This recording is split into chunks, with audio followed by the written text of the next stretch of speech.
like you ate a little bit of ass. It's good. Great. Get that all up there. Whoa, damn. So what happened? Daddy had a ballad with concrete, and Daddy hasn't danced in a while. How'd the dance start? Did he just walk up to you and say howdy when your shoes were untied, or No, I didn't catch Daddy when his shoes untied. Daddy had a couple of nice ones in them? bad people cans. Yeah. And Daddy got to dancing. Yeah. Daddy was encouraged to dance. Daddy wanted to dance, and Daddy danced. And Daddy's now feeling the pain of the dance. Where the fuck did that happen even? His house. Nice. Yeah, I had a feeling. Yeah, that was it was so deserved. Like it was undeniably deserved for our actions. Was it in the driveway? Yeah. We were all meddling about. Yeah, that's a do. Now this was I guess he just turned 21. Oh, he did actually do something. Well, he had over. Oh. And I had asked him previously, earlier in the day, I was like, well, I'm going to be around tonight, so let me know if anything's up. And he's like, sure, it's going to be me, my girl, and then maybe her friend. Yeah. And that's how it went. So it was the three of them. And he hit me up and was like, you can come through if you want. And I was like, okay, cool. This already seems like a very niche group. So I go there, it's the three of us, and we're all hanging out. Everything's going great. I've, for some reason, immediately gotten there and had 5 beers, just because that's what happens. I open one and I'm down 5. Yep. So we're hanging out, we're talking, and he always gets this bright idea to text somebody or like ask somebody to come by that no one really wants there. Yeah. This time it happened to be Yeah. Nice. Oh my god. It's, Hey guys, how's it going? Oh god, we gotta cut this because I can't. Can you cut some things out and mash some things together? And I certainly can. So back to my story. Yeah, absolutely. It's the three of us, and it's like, let's get another person here. Maybe it'll be all right. Call him Bumbo Schwartz. So he gets Bumbo Schwartz on the line, knowing Bumbo Schwartz, he's down to clown. Yeah. Bumbo Schwartz gets there, and now it's 5 of us, and we're drinking. He's drinking. We're having a good time. We go outside for a smoke-a-rooney. We're smoking, and in his infinite wisdom was like, "You two should wrestle." And yes! You wrestled Bumbo himself? I wrestled Bumbo himself. Oh, goddamn, what a great time. And let me tell you this. He put up a bit of a fight. Yeah. For the bit. I knew if I could get him to the ground, it was over. That was it. That's all I wanted to do was get behind him, and that would be it. He didn't let me do that for a while. Mm-hmm. We danced around. I got him close a couple of times, and the first time I got him close, we went to the ground. And I really just puckered up and kissed the concrete. I just fucking, he had almost zero to do with it. And it was like the way I got up I was like, my face was down, my ass was up, and I slugged out of it. So I dragged my face off the concrete. Yeah, some people like to say that's the way we like to fuck. Yep. Yeah. Stood up and was just ready. I didn't know what I looked like. I didn't feel it really. Yeah. And I get to the ground. We both get up. I obviously win, or Bumbo Schwartz, sorry. I get up in a glorious fashion, and everyone's looking at me like, oh, God. Yeah. Are you all right? And I'm like, wow, I feel great. What's wrong? And I didn't realize until I got back inside that I had AIDS. Yeah, blood everywhere. Yeah. That's beautiful, man. Mediocre, really. That's deserved actually. I deserved it, 100%, without a doubt. We deserved that. I deserved that. Was the adrenaline going? Were you partially deaf from the adrenaline? No, and I wasn't. I was actually filled with sorrow, and that's what numbed me. Fair enough. Fair enough. As you do. Yeah, it wasn't the adrenaline, really. No, because I don't know if you know this, but when you tussle with Bumbo Schwartz, there's not really adrenaline going. It's just sort of sad. Yeah, it feels. You feel partially sad. homosexual, even. Yeah, absolutely. There's a bit of a. He gets his little giggle going. Yeah, you feel like you're about to get penetrated pretty hefty. But I also get sort of into it as well when he's showing off that. I'm like, oh, is this where we're at right now? And he sucks me into this battle he's having, you know. Hey, he sucks you off, you suck him off. It's a great time to be had. And that's what friends are for. Yeah. And anyone that says otherwise is a big fat liar. I only look at friendship as a means for free head. Yeah. Yeah. Well, I mean, frankly, as you should. Yeah. That's the only way to look at it. Like, if you're hanging out with the homies and they ain't copping some jaw, I don't know what you do. Yeah, there you go. If you are not hanging out with the homies and they're not copping jaw, yeah, get the fuck out of here. What are you? What are you fucking... What the fuck is this? What are you, fucking gay or something? Yeah, exactly. Like what are you doing here? What's your actual intention? What's the agenda, guy? Huh? Come on, dude. I hate that shit, dude. I've had so many close encounters where I was like, oh, this guy's gonna be a really good friend, I could tell, and he just won't suck me off. Yeah. And that's it. And you're done on the spot because I know who you are based off of that silly little interaction where you refuse to be a good friend. Yeah, absolutely, dude. That reminds me almost. I was reading My Little Pony fanfiction, you know, as you do. And, casually. Yeah. Casual light read, dude. The way that this pony was getting plowed out, it really shocked my shell, if you know what I'm saying. Really, yeah, I can. Well, you're putting down. It grinded my gears. Yeah. Because there was no effort, there was no love. It was pure soulless fuck. You know what I'm saying? Like pile driving. Like even the way the dude wrote the story, it was like that's actually what I wanted to know was how was the writing? It was terrible. It was fucking terrible. There was no soul, no heart. It felt like I was reading something a robot. Any progression? There's really no progression. No, not really. It was. Hey, there's two ponies. Now they're banging, man. And that's the. I want. Well, that's no fun. Yeah, that's absolutely no fun. I want to be hooked along by the plot for a little bit before I get into the hardcore. Yeah, I don't even want to get off. Horse. That's how I watch porn. I watch porn for solely the story. I don't even want to get off when I watch porn. Dude, women are just gross. They got cooties, man. Yeah. Well, don't even say that word here. Yeah. Oh shit, you're right. I gotta cut this. A few fucking thousand pages of just bullshit. I mean, you know, obviously that's the hardest part with any sort of book to film adaptation is the fact that they do have to cut so much out. And with the Stephen King novels, it's like, well, that's half of the fucking that's half of the build-up, half of the story, half of the suspense. Dude, one that's very much different from the book is American Psycho. American Psycho seems like it's written from a psychotic perspective. I was watching that movie with the other day, and I know a little bit of the backstory to it. They're both written at the same time by two different people. Like, one did the movie, one did the book. And so in the production of it, they have the same key points, but they take different means to doing it. Whereas in American Psycho, they have the homeless scene with the dog right after the business card scene. Yeah.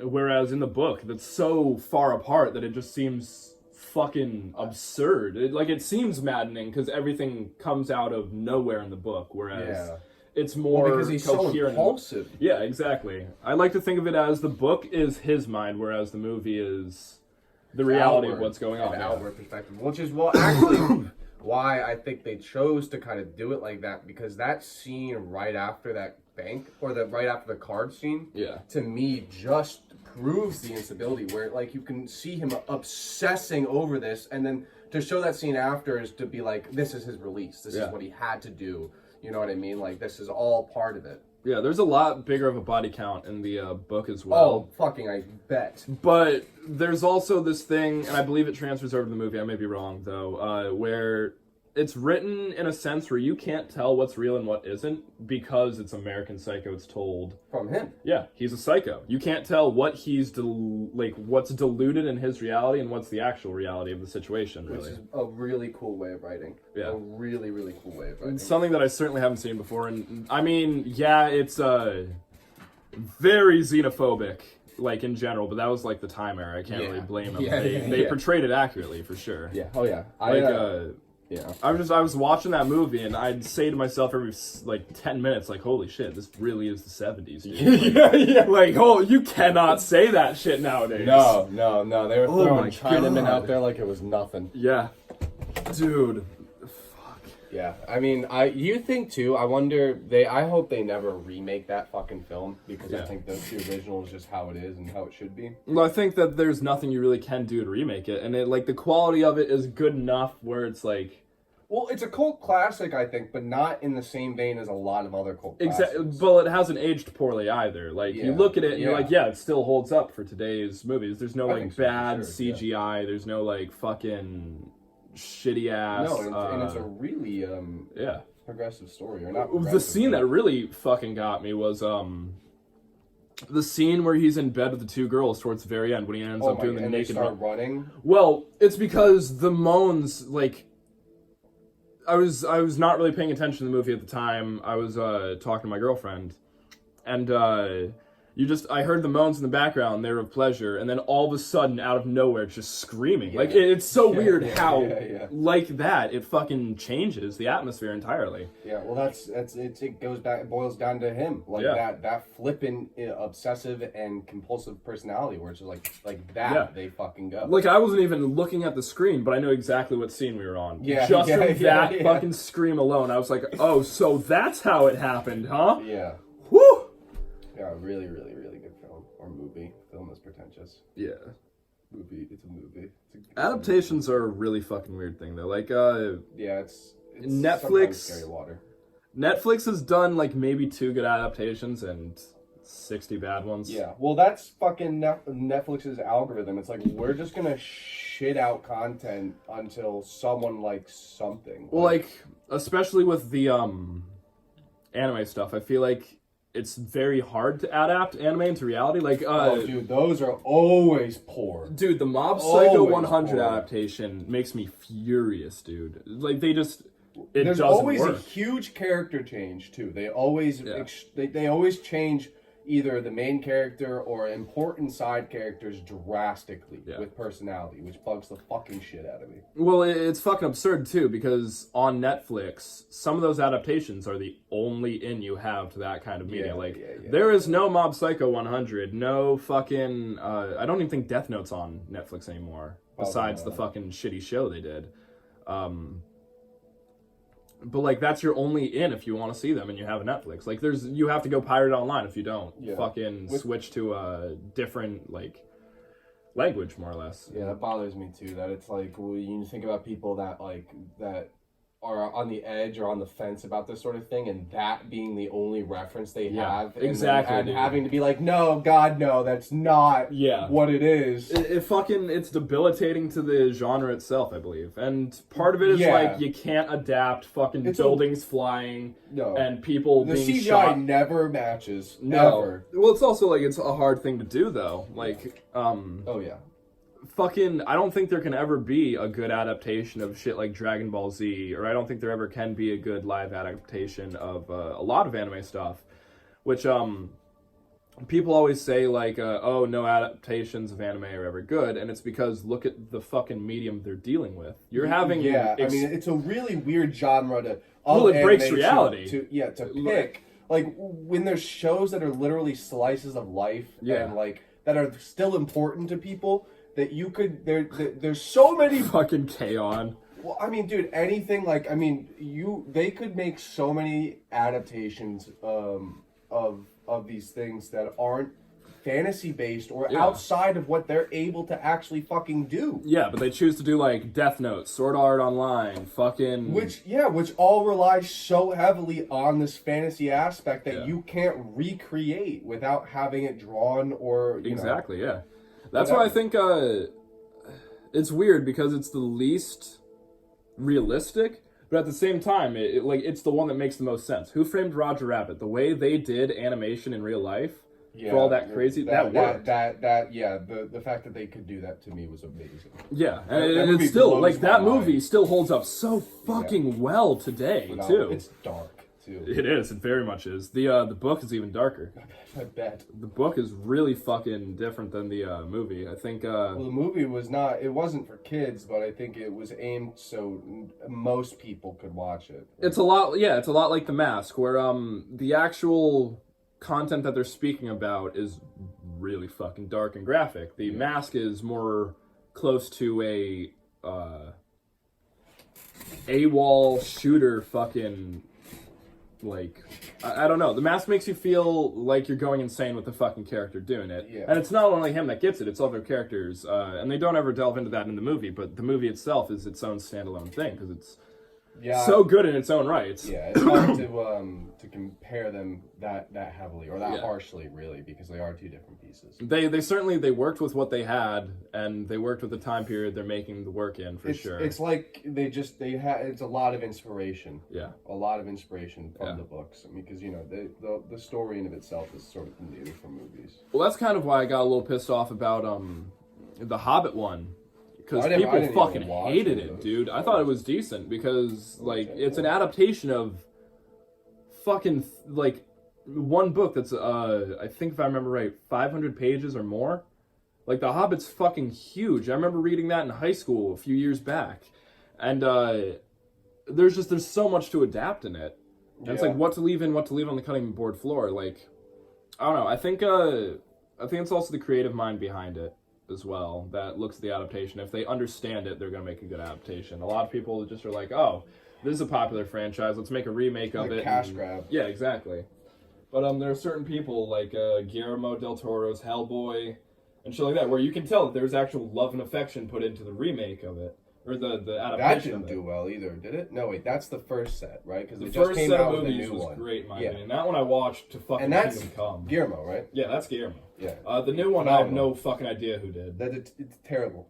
I Theaters immediately. I haven't even looked into it. I heard the reviews weren't nearly as good, and that's such a close fucking franchise to my heart that I didn't want to. And also, you can't, like, what people need to realize is, like, it's not just the movie that did for people. It's also, you had people like, in Hellboy specifically, the guy who played Hellboy, what the fuck is his name? Oh, RuPaul. Yeah, RuPaul. Let's call him RuPaul. Yeah, Ron fucking Jeremy or whatever his name is. Definitely not Ron Jeremy. I wish it was Ron Jeremy. No, but I know exactly who you're talking about. His face in it was Hellboy. Is so iconic, and he's a part of that movie. You know what I mean? You can't recreate the personality he puts on is so good towards the casting in that movie was amazing. Yeah. I think they did really good with the casting. I think that's hard to recreate and hard to do for a remake. And that original pizzazz. Well, the best fucking part was they used practical effects. They didn't really use CGI much. Yeah, it was a lot of makeup. Yeah. A lot of. Well, it's Guillermo del Toro. You have to. Yeah. And it was everything that I want from a Hellboy. Even then, it's the guy who's doing this adaptation, and if he understands it, he'll get it right. And he did. He was like, I don't want this to be a CGI fuckfest. I do this in my own style, and I know within my style I can make this look exactly how people want it. Yeah, if you want to have good practical effects, absolutely have the dude who did fucking Pan's Labyrinth. Yeah. Like, or have the same director do it, because he understands how to make this shit look real if he's diving into fantasy. And he doesn't shy away from shit that is realistic, like gross wounds. You don't have those, as he calls them, like, prettied up fucking wounds where you get shot or you get cut across the face and now it leaves like a scar that women are gonna think is hot or some shit like that. Oh yeah, like, it's not gonna be the he'll do like suture you marks. Get stabbed in the fucking neck or some shit, or you get stabbed in the fucking kneecap, elbow, armpit. I think his specific one that he really likes is the armpit because he got impaled in the armpit as a kid. Oh fuck. Yeah, no, he was like climbing a fence or some shit, or oh god, I don't even remember the story. That has to be unimaginably painful. Yeah, and he does it so well in the films where like you cringe at it because it's hard. Like it's realistic. Yeah, it's hard to watch sometimes, for sure. I don't know. That's why I don't feel as affected by gore in movies anymore. It's because a lot of it doesn't. Well, I think that's also as we're growing as people, it's like you're being desensitized to it. Yeah, way more. Yeah, than they would be like, because all that shit was new at once. Well, I was saying, like, I look at a lot of gore nowadays, and having seen, like, shock footage online and seeing real like, fucking gore, it's not realistic anymore. Livewire, we go on Livewire, watch people get their fucking heads taken off. Yeah. Fucking live leak, dude. It's like what I do for that for breakfast. Yeah. Shit like fucking Three Guys, One Hammer. It shows realistically what that shit looks like. And it's just a lot of people, they don't really know, because who the fuck would want to actually find out what the inside of a human body looks like? Yeah. Like, except for fucking, psychopaths. Yeah. And people that are just, like, desensitized. I believe there's a lot to study in psychopaths, though, for sure. Like, you can take a lot of their beliefs, and because they're so cold and calculated towards the world, you can apply it realistically to your own life in different contexts and have it fit, almost. It's just like, but they just deal with a complete lack of empathy. Yeah. Well, all they see is fucking either delusion or reality, and it's about them. Yeah. Well, what do you mean though? Okay, so if you're saying like that's applicable in places of your life, what do you mean specifically? Some psychopaths. I had a really good example the other day. It's not on the tip of your tongue. No, he was like This is a story or an actual interaction? No, this is an actual story. Like, this is something I saw online, and I was like, wait, that's something that I've applied to my own life multiple times in the past. Just a thought process. Yeah, the same thought process of a psychopath sometimes can be realistically applicable to your own life and help you better yourself. Because it's so disconnected that it's almost like... Well, I also think there's a thing to selfishness, too. Yeah. Where, like, I think it's so important for people to have a sense of selfishness to live and survive. Like, you can't grow or live if you're not selfish in some aspect. And, I mean, obviously they take it to an extreme, but I can sort of see what you mean by this, where there are situations. Exactly. It's like they take it to an extreme, but you can take that same fundamental thought that they had at one point and use when it was in a pure. More healthy. Yeah, when it was more pure, and you can use it for a healthy. Well, I don't think their thought process was ever pure, but like, I think that you can break it down into something a lot more healthy, because their extreme is obviously an extreme. Yeah. But for sure, I think there's a lot. Well, I think there's a lot we shun out, and I've talked to you about this before. I think there's a lot we shun out as a society, as a group, from these people, because morally we've said, oh, this is bad and we can't learn from this because it's bad. It's like, okay, but you're not going to stop everything that's bad or hide it. So, like, we might as well use it in some fucking form. A good example is Charles Manson was a terrible fucking person. Out of his mind. Yeah, out of his fucking mind. But he was a great musician. If he just went down that different fucking road, he could have been way better. I mean... that's like being like Hitler. Hitler was a painter. Yeah. He exactly. wasn't very good, so it probably wouldn't have ever gone anywhere. But there were intelligent parts to these psychotic folk. I mean, now let me phrase this right now, saying that my father's Jewish. I'm pretty much Jewish. I am actually Jewish, my mother's side at least. Yeah, okay, so by blood. With that out of the way, I think Hitler fucking was... It's incredible, the level of... Just the way he was able to put together words that would make people not only feel afraid but safe and loved. Like, exactly, he manipulated his way to have the most power to masses. Yeah. Like, even in, like, when you think, okay, like, you could be like, oh well, people were just terrified of him. Then what was getting people to listen inside those basements, inside those fucking, like, those little rallies they had? Like, in the beginning, it was just there was something he had and something he realized. Well, the movie that we all watched together, I think we were on acid that night.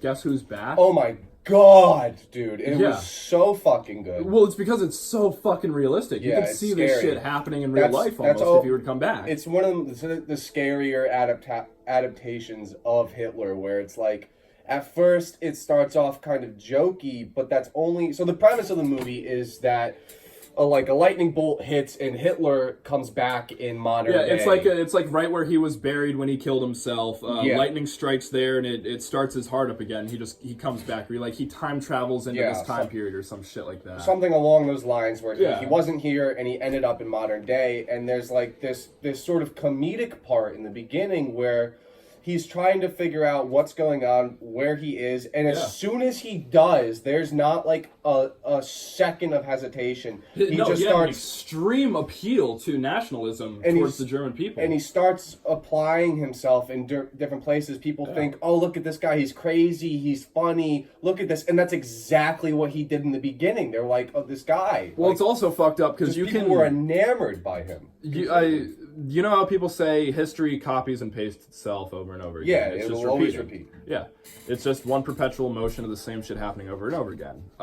You can apply that same exact reality to what Trump's doing, more or less. Yeah. Like, that's spot on. And people will always say, like, oh, he's a dictator, or oh, he's borderline a dictator. But no one ever goes into explaining, like, he's a dictator because he's doing these similar fucking methods. You hear all over the news that Trump's a bad dude, but no one ever explains why.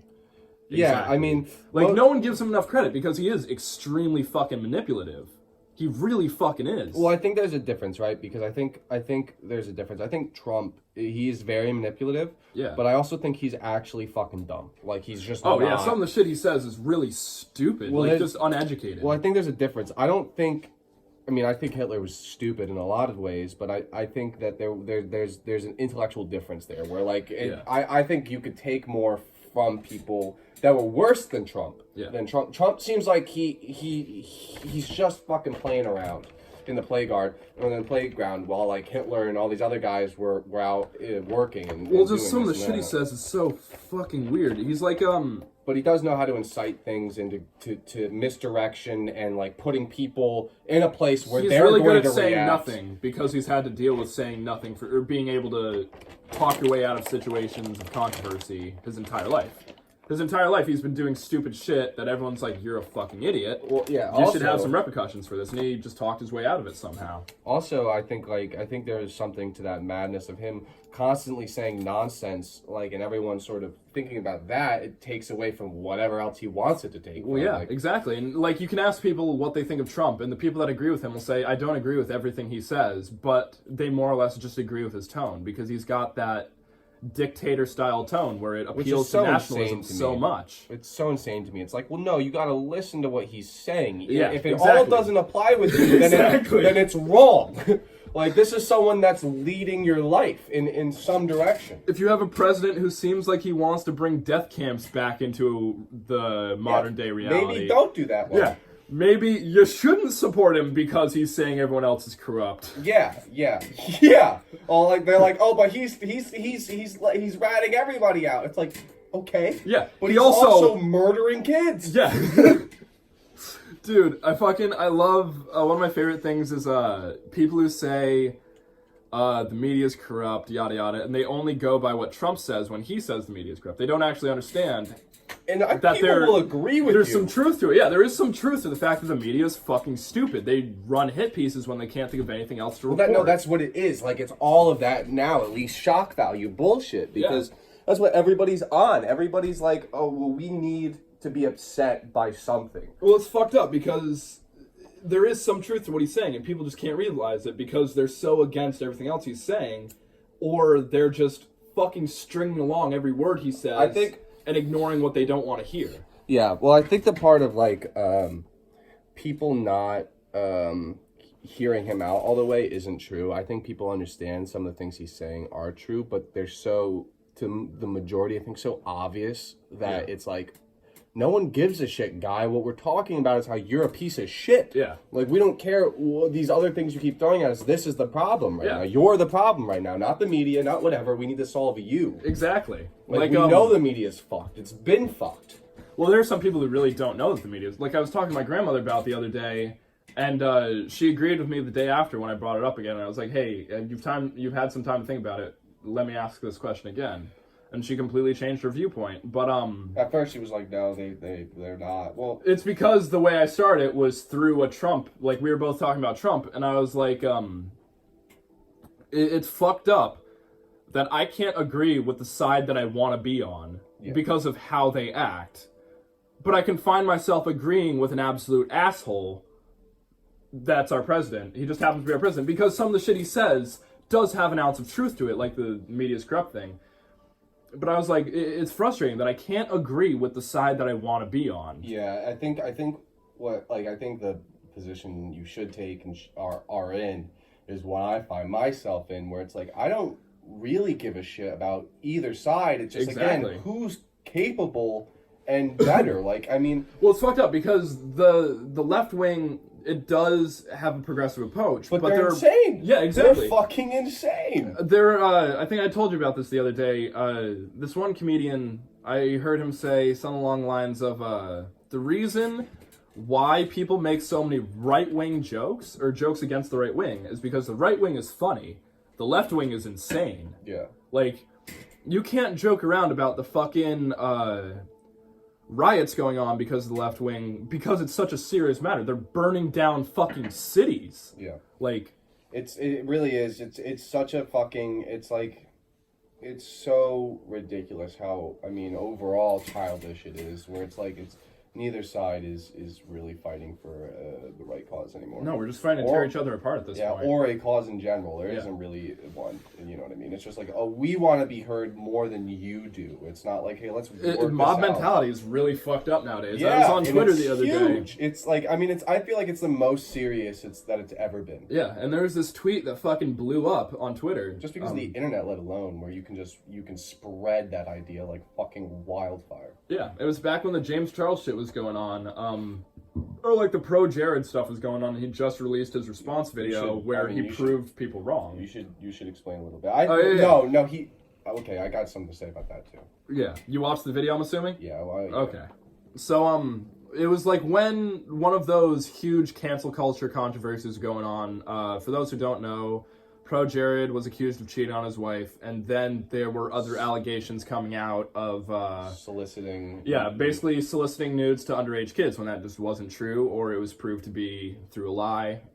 James Charles, the entire fucking Tati thing is so complicated because everyone's in the wrong there. But yeah, I mean, it wasn't handled well at all. Exactly, it was handled terribly by all sides because it was all about publicity. Here's the thing. And here's the thing. You can't fucking post that shit online. Yeah. If you are serious about a matter, you can't talk to a group of fans about it. You have to deal with this on one-on-one. Like, it has to be a person-to-person. As soon as you put it online and post it, you're looking for something. Exactly. And there was this tweet that was blowing up, and it was someone saying something along the lines of, it was someone who goes along with the cancel culture bullshit, and they're saying, I can't tell anymore, is James Charles canceled or not? Like, if she was trying to shit-talk him, more or less.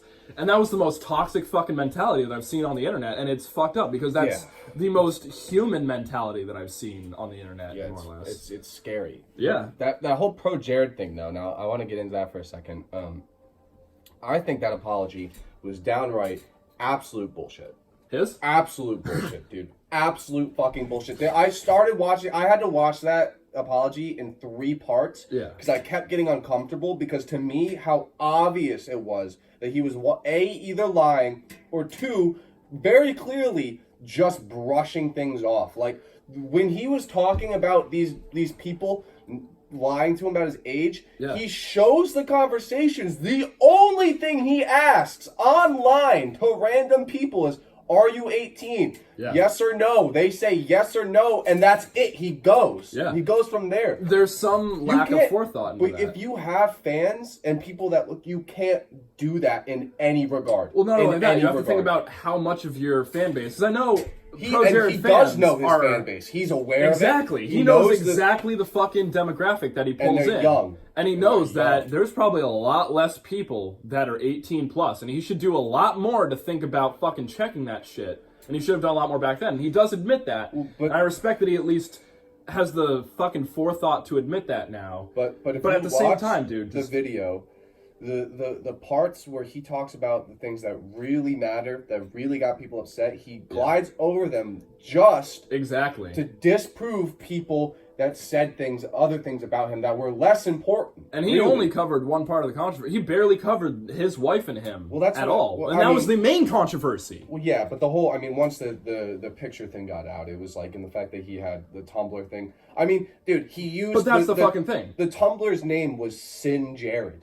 I mean, that incites fans. Like, I mean, all of it is wrong. He was wrong from start to finish. And the apology he let out has Yeah. Zero remorse and zero thought put into it. He's sitting there and like... Well, I believe it has a lot of thought put into it, but it's the thoughts got diluted over time. He had a spot where he thought he was right at the beginning. No, dude, if you... And he lost it If you watch that fucking video, it's one of the most acted out things I've ever seen. Every pause, every look away, every eye roll he does, to me, is something that someone that's not very good at those sort of things does. Yeah, I wasn't even paying attention. I wasn't... The way that I that's what made me stop. I couldn't do it because of his fucking body language. It was so clear to me that it was not genuine in any regard. Well, the way I consume most of my media, especially shit like that, where it's like an hour fucking long or some shit like that, is I'll be doing something else and I'll just be listening to what he's saying. I wasn't checking out his body language at all. I mean, that might be different, but... Well, exactly. Like, in terms of tone, he got it pretty accurate towards what I presumed would have been an actual apology, but the more you say that, I was looking over at times and I was like, oh, I can't watch this, man. It was uncomfortable. And now I understand why it was uncomfortable for me to watch. I mean, even if he did it auditorially, like where it was just audio format, I mean, I think there would be some hiccups in there where people would be like, oh, I don't know about There were parts where I was like, dude, that's not real. Like, you can't fucking... Yeah, that's like, it's just, why are you talking about that? Yeah. But because he put out a video, there's something that he knows where the camera is. Yeah. He has the camera positioned. He has everything else positioned. You know, he thought about what he's wearing. Well, you know, everything, dude. Everything about that to me was like, oh, this fucking guy. Well, he also knows what he can and cannot disprove. The topics that he can't disprove are the ones that he glided over. Exactly. And those are the ones that are the actual controversy, which is at least in my mind. The fact that people came online and they were or were not slandering him is fucking stupid. You should make that claim in person. You should just be disregarded the second you post something like that on the internet, because the fact that you're taking it to the internet and not to the fucking police instead. Yeah. So, with that kind of mindset, the shit that I was actually interested in, like him cheating on his wife, the actual fucking issues here, the ones where he was caught fucking up, were the ones that he glided over, and that's what pissed me off the most. The parts where, have you caught up with the Monkey Jones shit at all? No. I'm not sure. God. I don't even know what that is. There's like oh fuck. I don't even know how the hell to go into this one. This is a hour-long topic on its own. And this is a controversy. Yes, this is all a controversy between YouTube, Monkey Jones, and then it gets into Monkey Jones and one of his friends, Asperger, and their significant other.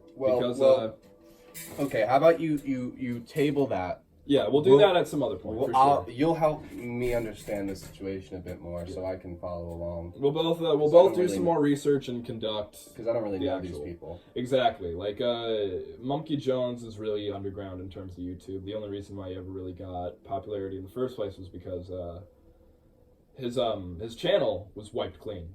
Over maybe a week or 3 days, his channel was just gone. He used to do commentaries on Elliot Rogers, the shooter kid. Yeah. And he used to be like, hey, this is fucking stupid. This is why this is stupid. And just breaking apart his ideology and making fun of it. Mm-hmm. YouTube saw that, and they completely erased his channel. More or less he got all 3 strikes within like 2 days, 3 days, and his channel was just gone. Any kind of second channel that he tried to make after that, any backup channel he had, also gone.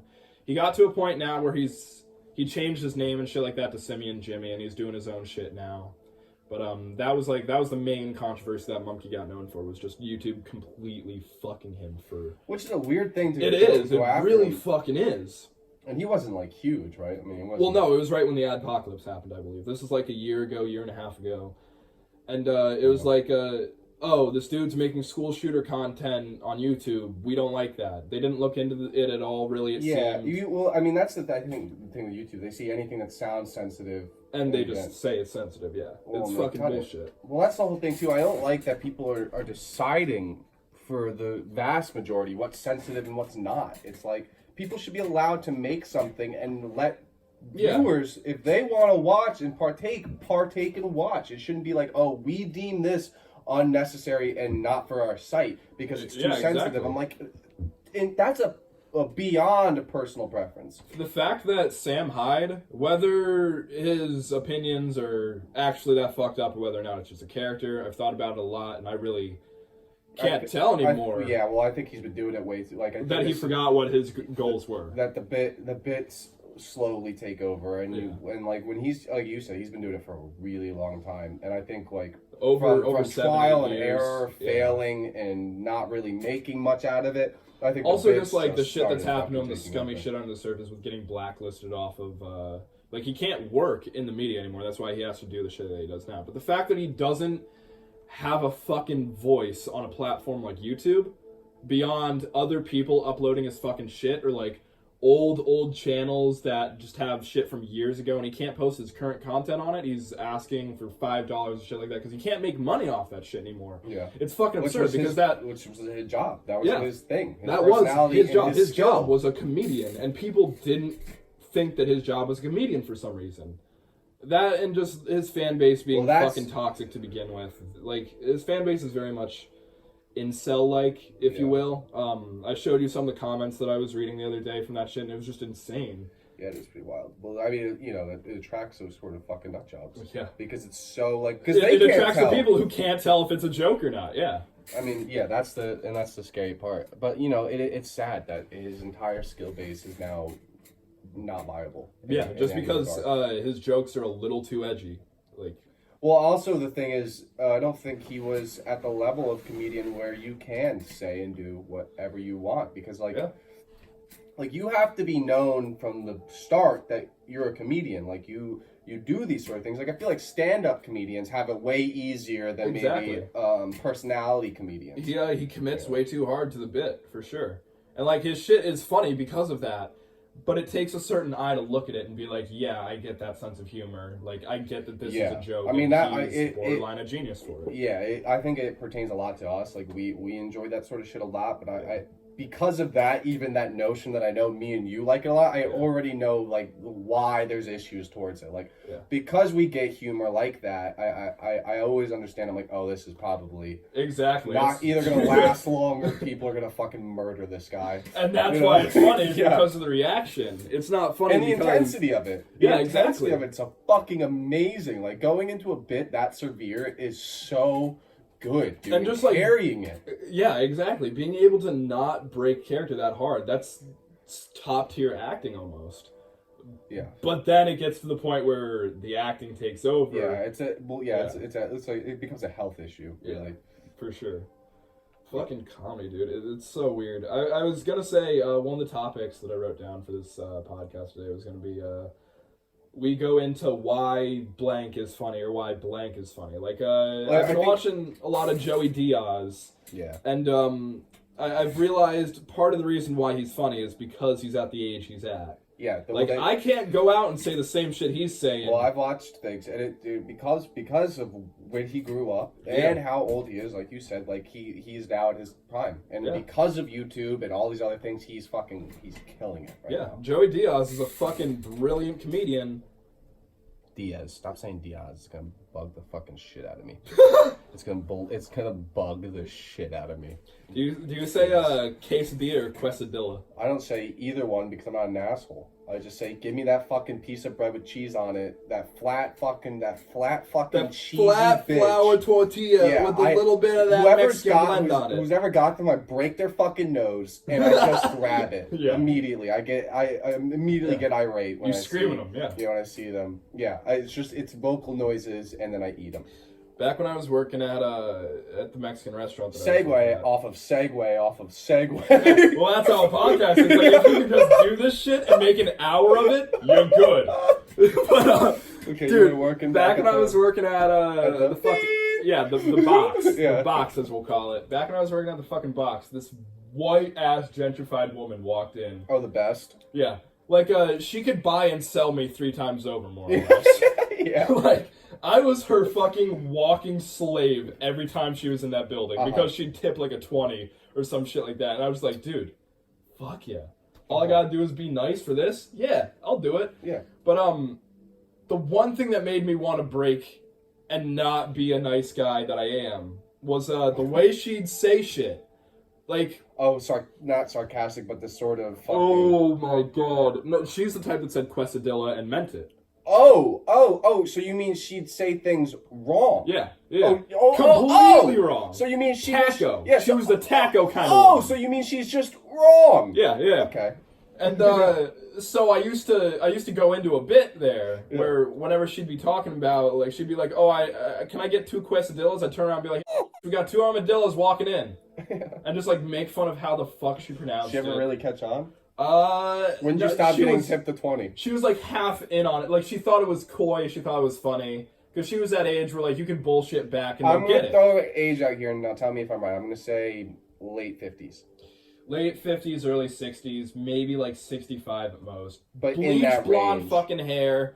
Looked like her face was melting with the librarian goggles that had the fucking over the ear droops down on it. Black? Was she wearing black? Usually always, yeah. Like the kind of woman that looked like she was an attorney growing up, like at the age of 5, and is retired at the age of 26. She passed the fucking bar exam when she was 5 years old. Yeah. And now she's like and now she says things wrong because she's dumb. Yeah. That's a dumb person. Yeah. That's just genuinely a dumb person. That's just a silly fucking thought. Yeah, dude. I would look at her and be like, "Oh, you're just a silly little guy." Dude. Oh! What? My God. Speaking upon segue, we're about to go into another one here. What's like the most, like, I don't know, you meet someone and they make you want to go into a fucking bit, just making fun of them. Everybody. I don't, so when I do have human contact, I'm not anything other than a bit. Like, hey, how you doing? It's Crumple Crow crumpling all the streets. Yeah. No, I don't go to Crumple Crow. I fucking go to, like, like, the thing, I go to the doc that would be Doc if I didn't live the life I've lived up until now. Doc, if he was like a completely upper class white. Like, oh my God, all the hellos, I'll double down on a thank you. You know what I mean? Like, really, no, you just act overly humble and shit. Yeah, like people are just like, oh, he's the sweetest little boy. Yeah, people do the same. I do the same fucking thing. Yeah. I feel like I wish that I can be the guy that I am when I go and interview my first day at a job. I actually have like breakdowns because of it. Because of these bits where I'm like, why can't I be a good person? Yeah. Like, why? It's so easy for me to just act like it for a day or two. Why can't I just permanently do it? I could carry that bit for 3 days straight and then come out of it and just cry. Because you realize what is reality, life was so happy 3 days ago. Yeah. Where am I now? Why is it like Dude, this? remember when I was the top of the middle class? Yeah, I wish I could go back. Why can't I get back to that? I bought an egg sandwich and didn't see my egg or my fucking bank account just die in front of me. Yeah, I like when I go into a store and I put the card in and they actually let me get something because there's money in there. That's what I like. Or when they just throw shit at me and tell me to get out is what I do. When you have actual cash, Yeah. No, I got you. Yeah. When I'm able to live more like a person. When you walk up to someone, that's my favorite fucking thing is the first day of work personality that. Now Jesus Christ! It came out my mouth. Ooh, be careful. Yeah. Now see, I don't have that personality all the time on the first day of work. It depends on the job. You go with the flow. When I went to the big house, fucking Bakersfield, and I got that job when I was working with and all them. The personality that I put on for the first month working there, looking back, that was not me. That was me if I had money. Yeah, trying at your absolute best that to was not me be you. On my hands and knees kissing people's feet because I wanted to make fucking $11.25 an hour, whatever the fuck I was making. Yeah. Like, that was just bullshit, dude. And looking back, I'm so glad I left in the way that I did. Yeah, like, I wish I was more of an asshole with the way that I left. You let your wings shine a little bit. You know, you came out the shell a little bit, and you're like, oh, hey, asshole. The last thing I said to them was me with a cocky-ass smile on my face saying, yeah, I'll see you guys tomorrow. Have a good day, knowing full well they're fucked for staffing tomorrow. Yeah. Dude, I hated that place. God damn. In the last place I worked in this factory, a really close-knit job with everybody that was super close. And when I got that job, I was immediately led into the fact that the air of mental instability was heavy. Yeah. So I was like, oh, I don't really have to do anything. And then they were like, Doc, are you going to shoot this place up today? And I'm like, nah, I'm good today. Yeah. Like, I was a lot more comfortable in that job because everyone else there was fucking out of their mind. Yeah, and that's why it was so hard for me to leave the pub that I worked at. Because everyone there was assholes just like me. Yeah. And that's why, like, the food industry sucks. Yes. But you find some of the, like, most degenerate and best people in that industry. Nice. Yeah. Yeah, that was good. But you find, like, the biggest fucking idiots in that industry, and it's beautiful because you get along with them if you're a fucking psycho like we are. Like, dude, the fucking day I met I thought one thing to myself. She reminds me of my uncle. Yeah. For those that do not know my uncle, big burly man, can pass as a biker, biggest fucking nicest beard you can imagine, trimmed to the core and barely like a little bit salt and pepper. But so to launch that thought home, you should give them No. To launch the just the painting you just painted of your uncle, you should give them what he's called. Oh yeah. No. My uncle, we all call him the golf cart guy because that's what he is. He works on golf carts. If you need a golf cart, hit him up. He's the golf cart guy. Or he's the only person you trust. Now he's the John Deere guy. He works for John Deere now. Can I say the F word? Yeah. Like what you guys call him? Yeah, sure. Flaps? Yeah, we call him Flaps. That's his nickname in the family, Flaps. If that doesn't spell a strong man, I don't know what does. No, that's a power play right there. You're called Flaps. My fucking dad used to be called Skinny. What happened to that? I don't know, but that was so much better. Yeah. Like, it's good. Skinny's good. Dude, when you had Flaps and Skinny in a room, what the fuck is going on? Yeah. Nothing productive. You're halfway to fucking Kingdom Come if you're in a room with those two individuals, I tell you that. Yeah, it's heaven. Heaven at first sight. But yeah, dude. So is a ginormous bull dyke as you... Yeah. Yeah. The kind of woman that she posted on her Snapchat story the inside of a goose that she's shot, and its heart was still beating. Yeah, as you do. And it was open. Like, yeah. And my significant other and I, we were looking through Snapchat, and we just saw that, and immediately she almost pukes just on sight, and I start dying of laughter because I know that person. I know what I'm in for there, and that's why I find it so funny the people that cringe at my Snapchat story because, like, what do you expect at this point, dude? I know. It's been going on for so long that for anyone to think differently, they're the problem. The fact that I was sending people photos of my testicles in high school. Yeah, no. Just for the meme. Yeah, well, hey, let me, I'm going to say something about that. Yeah. That was, I don't know, what we call not okay. For Soupy Nuts was not a good Snapchat to send to anyone. For the beginning, absolutely not okay. But the beautiful part about sending a picture of your nuts to your friends is that at some point, it really, you warm up to it. It becomes endearing after a certain point. He trusts me enough to show me every time he does that, I'm like, oh, this guy. Yeah. This guy. Yeah. I really pushed the limit the other night. Yes, you did. Yes, I did. Yes, you did. I sent this man, I had my girlfriend It looked like there was a fidget spinner. That's what I thought immediately. And I gave a gander. I gave a fucking gander. Oh, so you looked closely at it. I thought it was just going to be like a click on, click off. Is that a fidget? I knew what I was looking at, but I looked like a fidget spinner, but it was just the red you blurred out, right? Yeah. What the fuck even was it? No, let these beautiful people It was know. like, my dick skin was raw and peeling, so I think what I did was I drew around my knob, and I drew out the nuts with one of the Snapchat markers, and I just sent him the rod. Yeah, it was... Nothing but rod. It was the shaft, and I think I got, maybe a McDonald's logo from your nuts. Yeah. Just the M curve, you know what I mean? That's all I did. To censor it out. Yeah. And I gave a gander. I did. I played my part. For sure. There's another one that I sent you. I don't even think you knew this one, because I was talking to you about it a few days later, and you're like, wait, what?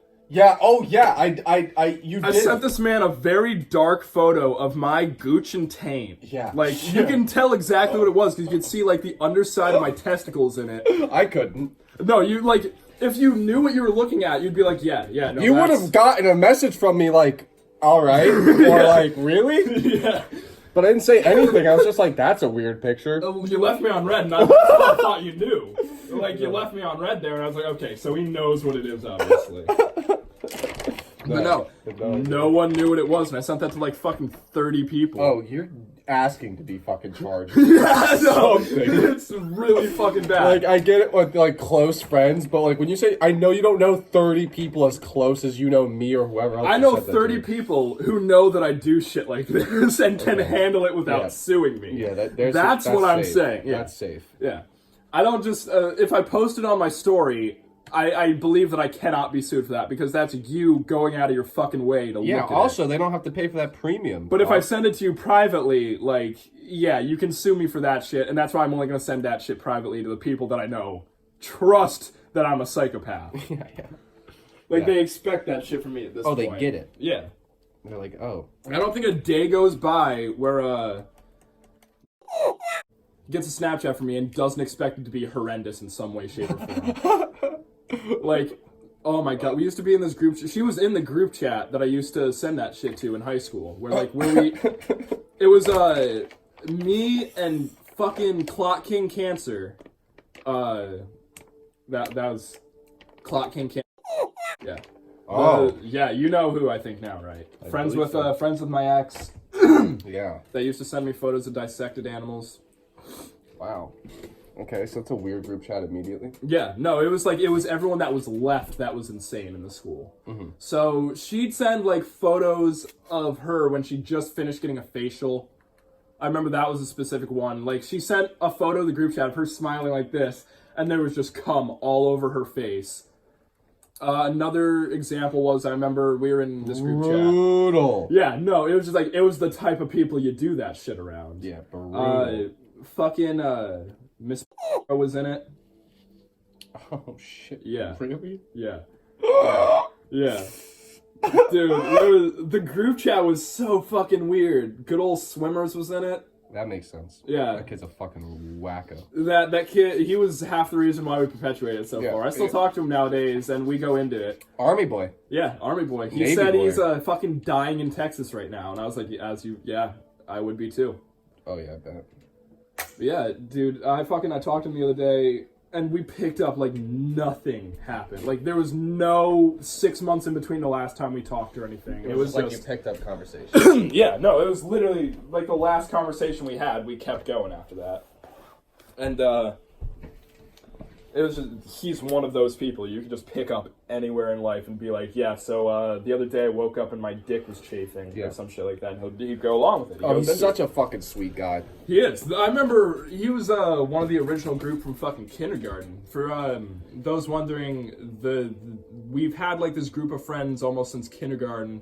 Like people went off and they did their own thing, but it's still been interchanged like by one person like every a year. now and then. Yeah, it wasn't like the majority of us never split up. It was just exactly. Like we were all the way through. Yeah, we've known each other since kindergarten. Yeah, we were like the first two people to meet in kindergarten. Like you knew Jacob and shit like that from preschool and shit like that, but in kindergarten, I think the first thing you did to me was take my shoes. Yeah, I did. Or the first thing you did that morning was take my shoes, and when it was over since then. Which is crazy too. That I don't even know how I got, because my mom would have never bought me those or had enough to buy me those. She would have just given me like the shitty Timberlands I was wearing, like the actual shoe Timberlands that no one talks about. That's what I was rocking. I don't know how I got away with that. I must have hid them or done something because she would have kicked the living shit out of me. Oh, it was. Dude, I don't even know how the fuck I went home that day and explained that I didn't have shoes. Something must have happened. I think I must have given them back at some point. I remember so vividly you taking them, and I don't think I ever. I feel like I could have gotten them back, but like in the reality of things, would I have even wanted them back at that point? Like that was the bridge to the friendship, right? We were already on our way, man. I'll tell you what. I knew about you seconds before you even walked into class because my grandmother went in with me the first day of kindergarten, and she made fun of your name. She's getting rocked the fuck out next time I see her. Dude, she has forgotten so many times that Doc isn't longer for something. She asks me that all the time, and that's like the first thing she did when we walked in. She was like, why isn't your name Train? His name's Doc. She didn't understand that was just the name. Yeah, I mean your name. They called you Trey. Yeah. Why is my name outside my actual the name realm? is fucking like it's Tony. Do you think people don't like us because our names primarily only consist of 3 letters? I feel like there are some people thought it was way too easy to say Trey and gay works. Like, I feel like that's the specific reason why certain people bullied me in school. Is just because it was such an easy target thing to do. That's always bothered me about my name. I was like, Neil, I don't want to have to answer to "What's up, Doc" for my entire life. I feel like that's how I broke the ice with you as well. I was like, yeah, what's up, Doc? Or do you ever get "What's up, Doc" or some shit like that? So we've had this group of friends since kindergarten. Oh yeah, and it was in there. Yeah, you, me, and you know what? Good old Hesse boy was in it. S was around for a while. His family almost took care of me when I was a baby. They almost watched me. My mom. And could you imagine? They were gonna be like not my sitters, but like they were gonna be the daily doc watch. Kind of, yeah. As a baby, I don't know why I'm fucking not like the name's not sticking, but there was a name. It would have been like my preschool. Like they were just there to take care of me. Daycare? Kind of, yeah. Okay, yeah. Yeah, pretty exactly is pretty much what that was. I was trying to do that. So Hesse boy was in it. Yeah. Kiwi didn't even come until Kiwi didn't come into the school until 1st grade. Yeah, and he wasn't even in the group really until like he was somewhat there. Same with Spurly boy and Nick.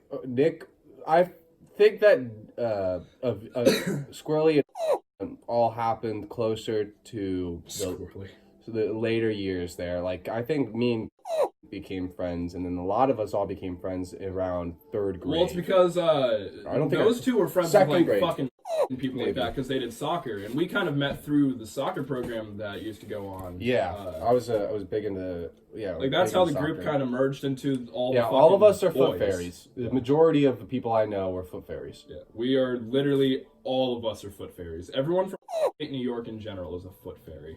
I was talking to somebody. No, it's a bad thing to go off of their mic. Yeah, but soccer. Yeah, foot fairy soccer. Yeah, we all loved soccer. I remember, or Mickle at least being part of it. He was deep in there with us. Yeah. Him for a while. 3rd grade, was like our Kiwi. Yeah, 3rd grade, I was big friends with Evan. Dude, 5th grade, the fucking heist of the century. Oh my god! I mean, if you want me to be mad at you, I will remember.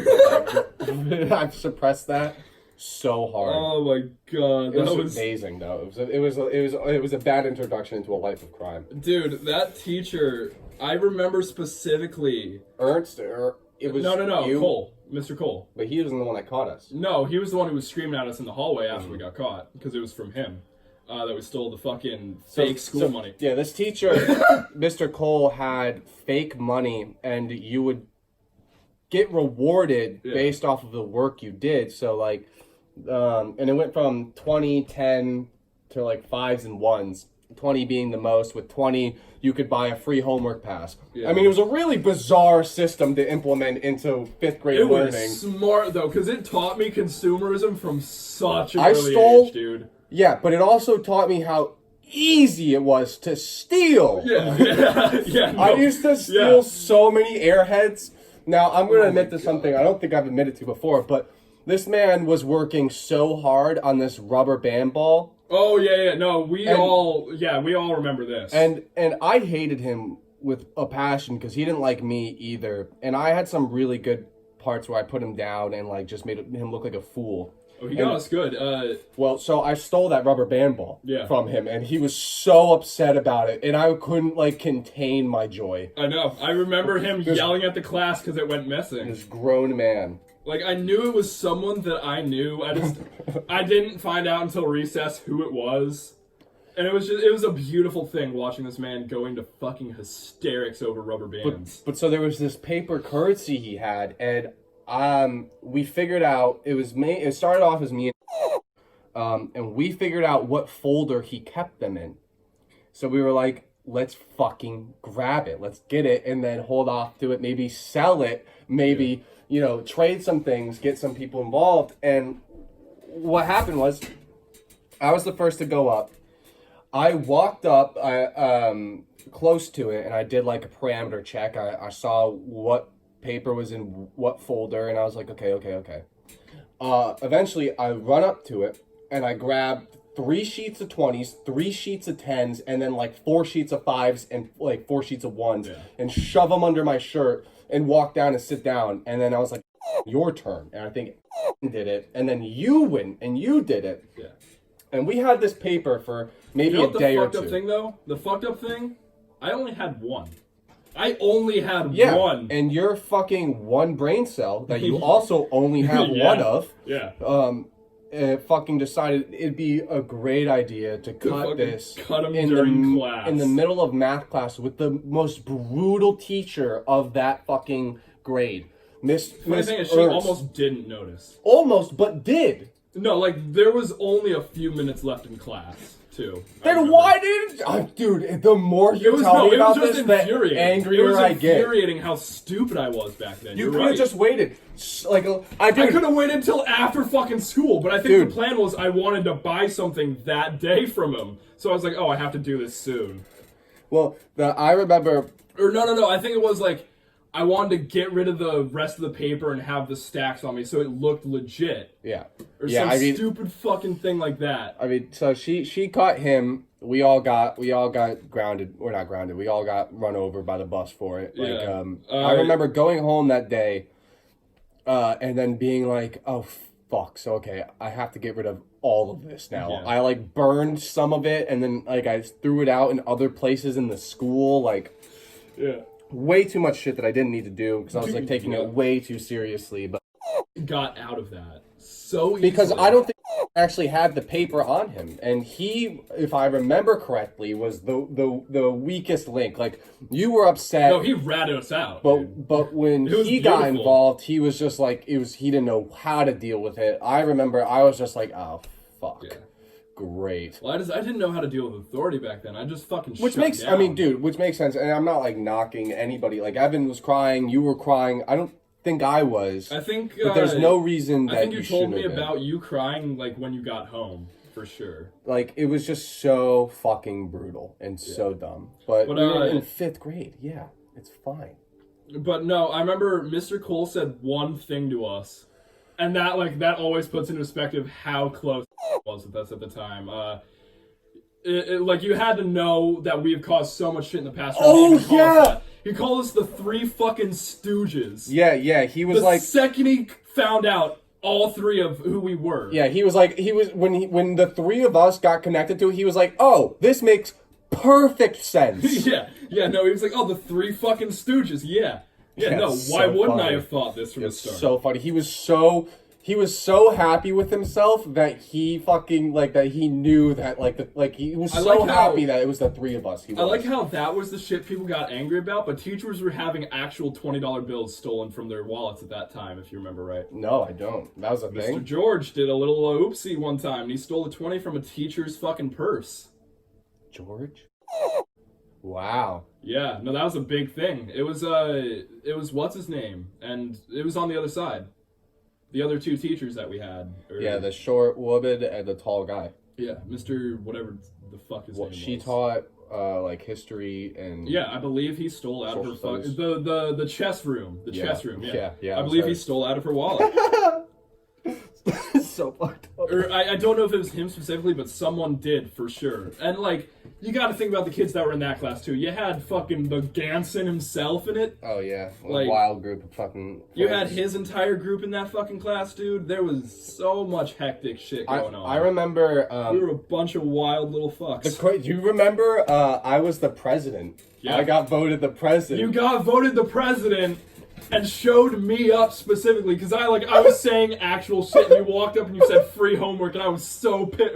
Homework, and I was so pissed off. I don't know how or why the teachers let me run that, but I did. I had full authority to say whatever I wanted to say, and I just started making things up. No, all you said was free homework or no homework or something like that. No, I think I talked for a little bit. You gave like a 2-minute speech, and it was more or less just that. Yeah, I mean, yeah, but that's the whole thing. I was just leading up to that. And the smartest girl in our fucking class and then continued to be the smartest fucking girl. Got valedictorian, is going to one of the best schools in the United States. She got vice president and was so mad at me. So unbelievably angry with how it all worked out. She was like, this is bullshit. And I'm just like, it's the way the world works. Well, I was gonna say, dude, people, like, kids are such a fucking hive mind. Yeah. You say one thing in a tone that they like, and they're like, yeah! Well, that's what I do. I do that if I had... I only needed to say a couple of things. And like, the rest of it could just be indirect nonsense. And people would still catch on. I didn't understand that at all. I thought all I had to do was sound smart. So I was like, if you want a trip to the Bronx Zoo, you got it. Yeah, you were being so sincere. Yeah. You were being so sincere. I was just trying to give people what the fuck they want, and it was bad. Yeah. It didn't work at all. People made fun of me for that because they're like, oh, you actually want to give us things that we'd probably enjoy? Well, yeah, people don't want what they can have. They want the idea of what they can have, is what I was selling to them. I was selling them an idea. You were selling facts. I was like, yeah, but buy into this. Buy into hope. But what if... Yeah, believe in hope, vote for Doc. Yeah. And I remember going to one of those fucking board meetings and having nothing to say. Just being like... No, I remember... got president, and then Kenny was vice president or something like that. Oh my god. It was everyone in our group managed to get into that hierarchy. That's why I wanted to be in so bad. It's because I was like, oh, we're just gonna fuck around and do nothing. And then all of a sudden, it was you. That was it. No, it wasn't. That's what I mean. She was so bad.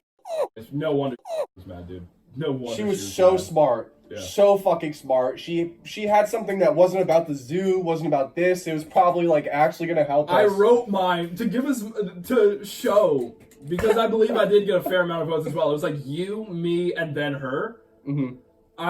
I wrote mine on my lap on the drive to school that morning when I lived in town. So it was like a 5-minute drive. Yeah. And I wrote that shit on my fucking lap, like, oh, I gotta do this. You had those long papers, those weird long like note papers. The index cards, dude. I fucking love. They were huge. They were like this big. The big boy index cards. I loved those, man. There was no reason for them to exist. That's why I loved them. I wrote book reports on those a minute before I had to go up. I did all sorts of shit on those things. I remember writing book reports during class. Yeah, that exactly. They would do. Yeah. I got told to sit down 5 times for a book report because Mr. I remember Cook that. was, or not Mr. Cook, Cole was just like, no. Yeah. Like this clearly you clearly didn't read this book. Dude, I remember I was writing one for like what the fuck was it? It was The Lightning Thief or some shit like that. And I got caught by my parents plagiarizing it because they looked at the document name and everything was like, it was all in Word and shit like that. I made it look so fucking professional. But the document name happened to change to the website name. Nice. The second I copied, it just changed it, and I was like, "Are you fucking kidding me?" So, it was like supercoolreports.com or like lordofreports.com, and they were like, "What's this mean?" And I was like, "Oh, it's because it's gonna be the Lord of Book Reports or some shit." Nice, anything to save your skin. Bull fucking shit. Anything to save yourself. That's oh my throwing god, out nonsense. Dude, I was such a devious little shit.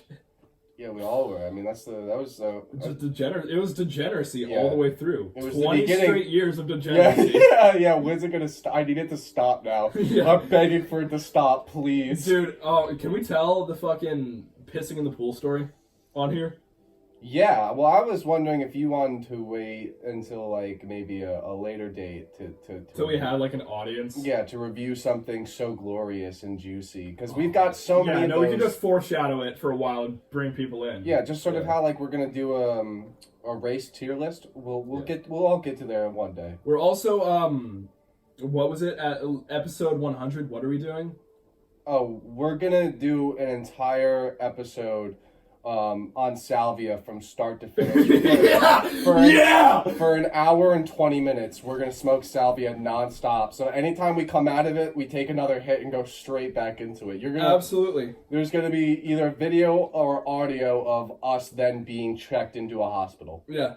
Like, it's gonna say this. No, it's just gonna be a text bubble after. There's not gonna be any recording or anything. It's just we're gonna get to finish it up because we're gonna be gone. Fried. Yeah. We're gonna be more than fried. It's episode 100, folks. Tune in. We'll just have commentary. We'll do commentary over it. It's just going to himself.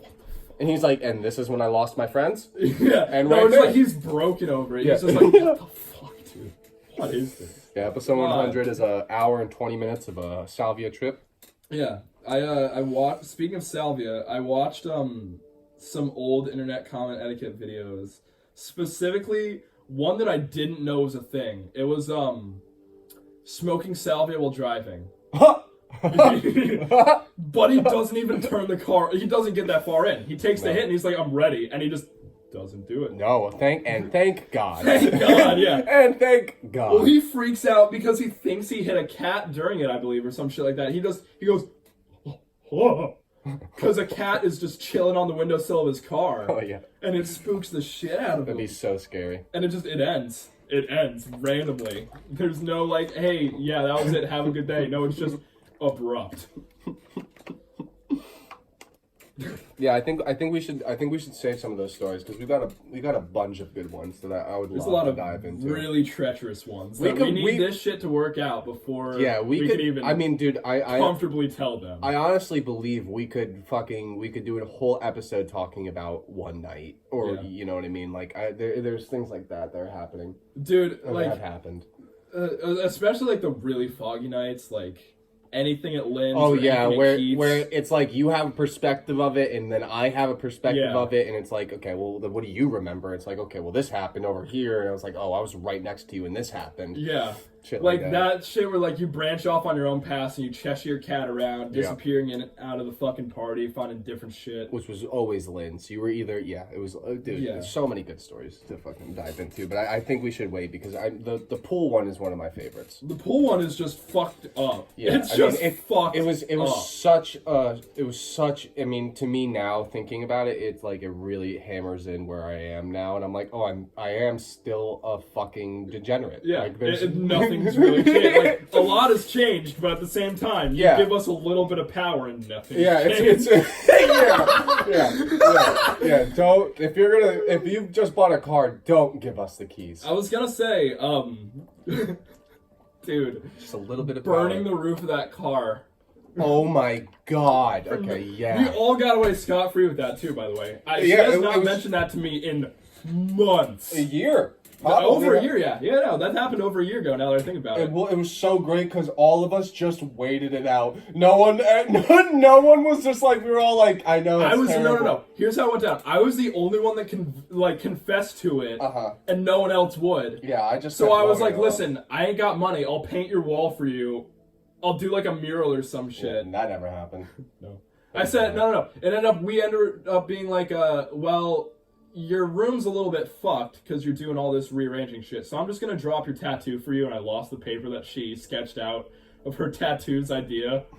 Wow.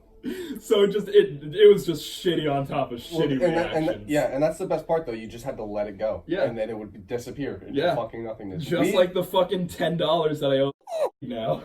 That was fucking so bad. We just burned the roof of this car. For no reason. For none at all. Yeah. Literally none. It was just a group of us packed into one fucking car that we didn't own. We weren't even drunk as shit though. Well, we weren't even necessarily close to her. Yeah. And we just burned the fucking living shit out of the top of her roof. I mean, no. We got away with it because Patch was there. Patchington's was there. Oh yeah. Yeah. Patch was one of the people who did it, so she couldn't be mad at any of us. Yeah. Yeah. It was so dumb. It was so ridiculous and just mean and vile. It was just like it was a terrible thing done by terrible people, really. Yeah, just a not great time. Oh my god. You know what's gonna be fun as shit? What? Editing. Yeah, I bet you. We're doing this together. I'm dragging you to hell with me. Sure, I need to learn somehow. I have no I need to learn more than I already have. Yeah, sure. I have no idea how to do it. We're an hour and something in? We're an hour and 10 minutes plus the half an hour from before. Yeah. That's gonna be like the episode 0 kind of thing. Alright. Well yeah, because we've got the beginning part of this where we took a little break. And then we've got the last bit. Yeah. We also have the commercials that we did there if we want to go into the break. That's right. That's right. We should, when we start getting these big companies that are doing all these commercials for us, when they start coming in, I think we should do separate audio, put it in for a break. I want to do it so if we ever have a sponsor, I really want it to be where the voiceover is us doing the ad, but the visuals have nothing in common. Like it's check out honey, and it's just like typing in Pornhub.com. Yeah. Like footage of me just masturbating vigorously or some shit like that. That would go well. Or you got like a. The first one that came to my mind was just having a video of kids playing a puddle. yeah. Just an anti-depression ad playing over like why you should sign up for Loot Crate or some stupid shit. Yeah. Get fucking ExpressVPN and watch these kids playing a fucking dirty puddle. A dirty sewer puddle. Kids that we found locally as well. Like, we shoot all the footage ourselves. It's not even just stock footage that we find online. It's a video of us getting arrested after trying to pay these kids to fucking play in a puddle. Yeah. So we could film it. Dude, that's some fucking, this house has people in it level shit. Like, oh my god. Have you ever seen any of those things? No. The fucking 3 a.m. Adult Swim ads that they'll run. I mean, most Adult Swim ads are brutal. Unedited footage of a bear. Not Adult Swim ads, but ads that they were playing on Adult Swim by fucking Alan Resnick. That dude is a genius, man. That dude is an absolute genius. He's like one of those Sam Hyde type people where it's like awkward, but that's what makes it funny. Yeah. And he's done really fucking weird things. Like, he's done full-blown ARGs for no reason other than Alan Resnick. Just to do it. Yeah. It's just Alan Resnick doing what he does. And, yeah. Brutal. Yeah, absolutely. I'll show you that after this episode for sure. But there's some deep dive on him that we should do for a later episode. Just because, like... Yeah, where do you want to cut this? We'll cut in like another 10 minutes because there was something that I wanted to talk about that I fucking forgot now. Like, folks, we barely, like, we don't go over topics beforehand. We don't do any of that shit. We just have a conversation and record it. Yeah. I mean, like, I think at some points I mean, there's things that I want to sit down and like dive into, like a deep dive and make that a discussion. But for the majority, it's conversation. I mean, like this is how we talk normally. We can't stay on something for longer than 5 minutes. Our fucking like the ADD, all of it just starts fucking freaking out, and we're just grabbing. Well, it's also like, dude, the segues are so strong at times. Yeah, too. Well, you get a hint of something that reminds you of something else, and that thing plows into your brain, and you're like, oh, this has to do with this. The fucking pervasive thoughts that never. Oh, dude, I had a good one. I was in the mall today, dude. Today? Yeah, today. I was in the mall earlier today, and I got one of my fucking autistic urges. And the urge was, I was walking by, I was just looking at all of the fucking kiosks that they have set up, and I was like, dude, it'd be hilarious if I just set my foot through the glass of one of these. Like, not even rob them or anything. No, just to let them know. Yeah, I just set my foot through the glass. You're bleeding everywhere. You're like... I'm limping away. Yeah. And I just look at him and say, should have had better security. Yeah, what are you going to do now? But I was through those and I was like, dude. Autistic urges. Why is this in my head right now? Why do I just want to send my fucking foot through something? Oh, dude, I understand exactly what you mean. That's like the most powerful decision your brain could come up with at the time. You're just like, I'm going to put my foot through that. It's just unhinged. I'm going to make this so bad for you and me. This is just, we're both getting arrested. Yeah, it's going to be so difficult to live the rest of your life after this interaction, and I'm going to have the same problem. It's just like, I just want to go up to random people and just drag them down with me. Just be like, oh, and now you're here with me, and it's like over. Commit tax fraud in front of them or some shit. Like something make them a part of a terrible crime. Yeah, just say, hold this, and it's like the murder weapon or something. Shoot someone I love and give the gun to someone else, and then be like, well, now you're in this with me. And there's no way out. Commitment. That's all you have from this point on. Honestly, I'm just searching for commitment, really. just a deep level commitment. Just searching for love Yeah. for terrible acts. Yeah, because it's just not around anymore. I was in the Apple store when we were in the mall, and I slipped into a bit like that. And I was walking around, and I was just sensually feeling random items in the store. Like, they had this fucking silk screen. I'd walk up and I'd stroke it like I'd give it a nice little like a. Oh yeah. With your thumb. And I'd look around at people. Yeah, I'd make sure people saw that I was doing that shit. And got to the point where I got to this controller and I picked it up, and it looked like an Xbox controller, like a Steam controller to me. So I picked it up, and I was looking at the box for it, and I was just stroking it. I looked over at this Apple employee. I was like, hey, what is this, the Xbox 2 controller? and nothing? And he was like, no, dude, that's... And he went into what it was, and I was like, yeah, thanks. And he got it at that bit. The second I said, yeah, thanks. He was like, yeah, no, never mind. You should have been like, you should stop. Stop. I wanted to, but I was like, I don't. That's what I want to get. I want to get to the point where I can fucking like a hound, like I can tell when there's a weak animal, and I just want to fucking bite onto that person's leg and just be like, and just start talking to them when they start to say something, and be like, no, yeah, no, you're wrong. Yeah, don't start. I'm still continuing. This is my conversation, not yours. Yeah, I just want to freely. Oh my god, dude.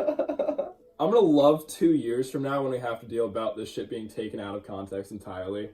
Yeah, imagine the rage that we're gonna be going through. Scream like we're the type that would probably be screaming at the camera, being like, "This is why you're a fucking idiot, and why you." Oh my! Like we plebeians. This is why you're all fucking plebeians. This is why we are the lords of incels, and you guys are just slime. Yeah, you're just a bunch of fucking filthy women thinking you own the goddamn world. You're just a bunch of gentrified softies, soy boys and cucks. You're a bunch of fucking soy boys and cucks running around. You look out and all you see when you wake up in the morning is a sea of soy and cuckery. Gross. Yeah. If you ask me. Fucking gross. Get it together. Oh my god. Troglodytes, all of you. Dude, I told you, that's one of my favorite fucking... You're right, it's one of the best terms for anyone ever. It's just a... soy-infested cuck lord. Yeah, just a fucking soy boy is the greatest thing I've ever heard in my entire life. And cuck, now that it's like a fucking, an aggressive term. Yeah. Dude, Don't what be a cuck, the fuck? Like... Dude, flat earthers call, people that believe, you know, how the world actually is global cucks. Yeah, globist cucks, or some shit like that. Something it's so absurd. Good. It's so funny to me. How can you take yourself seriously after saying some bullshit? Because they don't know what reality is, so they can't understand the absurdity in it. You know what I mean? My girlfriend liked B.O.B. until I showed her. Like, she had no fucking idea. B.O.B.? B.O.B., the fucking rapper, Bob. He's a flat earther, dude. He's like Tila Tequila and all them. He was one of the bigger ones, and he did a diss track on Neil deGrasse Tyson because Neil was like, dude, no. Yeah. This isn't it. No. Yeah. Oh my god, dude. Bob? I don't think I've ever heard him. B.O.B. He did, And she was into him up until... and then she found out? Yeah. She was like, yeah, I like some of his songs. And I was like, you shouldn't. Yeah, let me let you... Let me let you in on who this man is. Let me tell you. Dude. Okay, I know the perfect wrap-up for this episode, because it segues right here. Kanye's only doing religious albums now. I thank God. I mean, if there's anything that I can see Kanye doing. It's a religious album? Yeah. Everyone, buy Kanye's album when it comes out. Yeah. And can we this all was actually just to sponsor Yandi, or whatever it's going to be called. Jaundice, or whatever it is. Fucking... we're here to support Jaundice. Yeah, we're here to support Kanye's newest album, Tuberculosis on a Staff. Yep. It's a real infectious jam if you listen to it. 36 minutes of fucking just hope-filled tracks. Yeah. At one point, dude, I love the point when Kanye goes into it and he just starts fucking screaming at the mic and masturbating vigorously.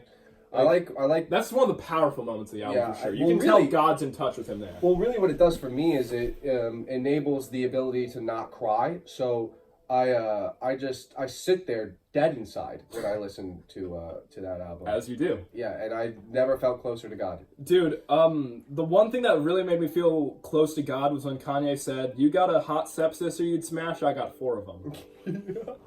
Welcome to the post show. This is for all our Patreon. Yeah, this is for anybody who buys my premium Snapchat. This is the premium Snapchat. Yeah, this is the premium Snapchat, just in video form on YouTube.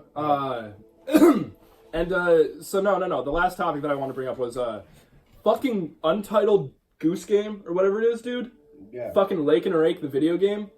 The game where you're a goose. Dude, what the fuck? That just became #1 selling on Switch. Yeah, I've watched a bunch of streams about it. Yeah, it's everywhere, man. And like, the one thing that I've noticed specifically is there's this one specific level called Rake in the Lake, where the only objective is grab the farmer's rake, bring it in the lake. For some reason, people have attached so fucking heavily to this because of with meanings and all other shit. Everywhere I go, whether or not they're in on the donkey. Like, the first person I saw do this joke was Donkey. After that, I saw Jay Schlatt do it. After that, like, literally everyone after that has been making the same exact joke, Rake in the Lake. I don't know what it is about that specific thing, but that's gonna be the name of the game or some shit, if it's, like, an unofficial release. But, like, wait, dude, it is an unofficial release? It's called Untitled Goose Game, and it's, like, a 4-hour, maybe 3-hour long game, so I don't know. Just level-based, once you complete a level, you're on the next one. I can't remember. It'd be interesting to see if there's, like, DLC or some shit for that. I don't know when I watched it, but I watched it a bit ago. I watched That's both crazy. of Jay Schlatt's live streams on Untitled Goose Game. All of those games get fucking get blown out of the water. Like, people fucking, like, the goat simulator, like, yeah, that shit dude. just kicks off for some reason. People, it's like anti-humor, where people just like anti-games, where it's just so fucking nonsensical. Well, it's funny because those games are commentaries on the ones that take themselves seriously, like Farming Simulator. The fact that we have a Farming Simulator 2020 for sale currently. Well, that's such a cash grab because they were just like, the first one did so well. It's such a meme. It's so popular. Let's keep coming out. Or like Trucker Simulator, where like you're actually... Which are all known just to be terrible games, and that's why people play them. They just don't work right. And then you have the games that are making fun of it, like Goat Simulator and fucking Untitled Goose Game, where like they're hard to control, but it's on purpose. But like, I've never seen it blow up to this fucking proportion before, where this game just became huge, and it's only on Nintendo Switch. I need to get more entwined with like this sort of news shit because I'm so out of the loop with a lot of this stuff. I'm very much out of the loop as well in terms of like pop culture shit, but the stuff that I kind of know about nowadays is like video game shit. Yeah, like that I'm still in the loop on because that's just my main interest nowadays, but like everything else is just null and void. Yeah, I need to be a part of it a little bit more, just because I also enjoy it and I like to be a part of it. I just distance myself from it. But yeah, it's pretty wild how that shit kicks off. I mean, it looks fun. Like, it looks enjoyable. You know what I mean? It was fun to watch people play it. I mean, yeah, but you said you want to get more in touch with be very careful with that. Getting more in touch with. I mean, you know me, dude. I'm not like, because you get to the point where you're a fucking idiot like I am, and I'm watching 7-hour live streams saying that I learned something from them. Yeah, I mean, I'll do the same thing. I'll do the same thing, but you know what I mean? Actually, I should recorrect that. I should just get more in tune with the ones I already am interested in. Like, I don't want to have like a super grand knowledge of it all. I just want to be able to pinpoint certain things about the gaming world that I am pretty knowledgeable on. Yeah, a really, really good person for you to kind of start diving in with that is, his channel is called Jim Sterling. He's kind of like an online... He makes videos that talks about the controversies in gaming media. So he'll talk about like, oh, this game is having this bad microtransactions. What the fuck's going on here? And he'll break stories like that. And that's what he does for his YouTube channel. And fucking his Jimquisition, or whatever he calls it, is really good for just getting caught up on the stupid shit video game companies are doing, the stupid shit that's blowing up in fucking pop culture media nowadays. Well, it's also interesting to me because it's a sociology thing. I can't even pronounce that fucking word. I'm so dumb. Well, sociology. The other really fucking weird thing is that I'd rather watch Jim Sterling's YouTube channel than I would go read a fucking Game Informer, because I don't trust Game Informer. Well, there's a difference. You're listening to the people, not a business. Yeah, exactly. And that's the weirdest thing about how we consume media nowadays, or how, like, specifically I consume media nowadays, is because the way I find out about shit is through stuff like the H3 podcast, Joe Rogan Experience, like the Joey Diaz Church of the fucking, on whatever it's called. Yeah, these podcasts, because they're so fucking, I mean, it's just the new way. It's like, and then, how TV outdid radio. It's like, that's what we're moving into, where like these people that have these voices who are just people and that have honest opinions that aren't clouded by anything are giving out the best information. Well, I really find it funny that we really haven't learned anything from the TV era with trying to go back to the corporate thing. The reason why TV died is because the internet was so open and you can just do what you wanted, learn what you wanted on it. It's an infinite thing. But TV is so we fucked that up by trying to regulate the internet, and we are fucking that up by still trying to regulate the internet because... Well, it'll never stop. People always want to have... Well, no, but there are certain places on the internet where you can do it, and then other places you can have be safe havens. Like, the fact that YouTube has the motto, or at least had the motto, I don't even know if they still use it anymore because they realized how stupid it was to still say it, broadcast yourself. Yeah. The fact that it is no longer broadcast yourself, but broadcast your company instead? Yeah. What the fuck, dude? Where did we go wrong? Like, when money plays a fucking part. Well, that's the thing. The fact that I can compare YouTube to TV in any sort of way, other than just the fact that it's transformative media being transformative. Which you also never thought would have happened in the days of, like, Dude, the Orange, or back when lolcats was a thing and, like, people were still using, like, fucking 9gag and shit like that, because that's where all the good memes were, like, fucking Bad Luck Brian and shit. You would have never thought, dude. It's insane. It's pretty sad. It is. It's consumerism at its finest. Yeah. But yeah. That's the post-cast, everyone. Yeah. Leave you on that somber note. In the wise words of the kid from Brooklyn, think about it!